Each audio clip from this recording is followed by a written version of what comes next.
India has achieved a massive scale as the world's pharmacy and a global hub for high-tech assembly. It is the engine room for international IT services and a primary site for global manufacturing. Yet, while the world's products are being built here, the core scientific discoveries that make those products possible rarely originate in Indian labs. We have mastered the art of building at scale, but why are we still following blueprints designed elsewhere?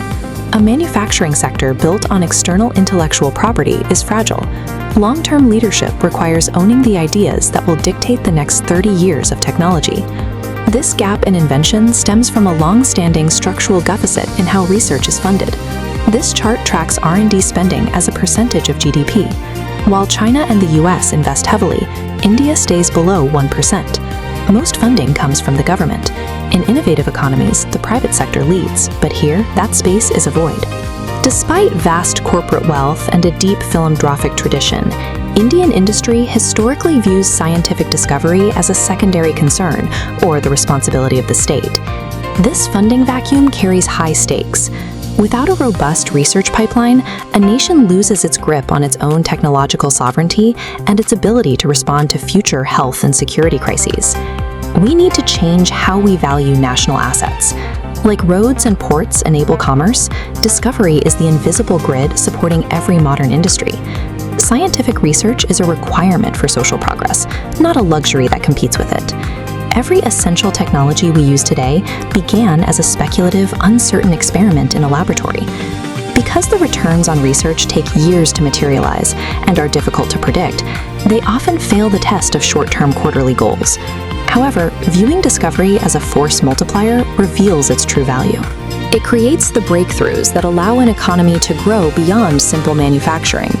To bridge this gap, the government has launched the Anusandhan National Research Foundation, or ANRF. Traditional funding models focus on distributing isolated grants to individual researchers, but ANRF shifts the focus toward building a collaborative ecosystem. It acts as a catalyst, pulling government, academia, industry, and philanthropy into a connected web. Philanthropy funds advanced equipment, while private companies co-create industrial programs. This multiplier effect means every government rupee triggers much larger private sector research spending. Lasting innovation ecosystems are not bought with one-off grants. They're built when this network creates the confidence for industry and academia to take risks together. Policy is only the first step. India's corporate sector must now undergo its own internal transformation. The capital generated by the first generation of successful Indian startups must be reinvested back into the labs to fuel the next wave of foundational technology. We can no longer leave science to a handful of elite institutions. It requires a broad commitment across all levels of industry and philanthropy. The goal is to move research from a niche academic pursuit into the center of a national movement. Transitioning from a global factory to a global center of invention is the core task of the coming years. Achieving the vision of a developed, sovereign India depends on this intellectual foundation.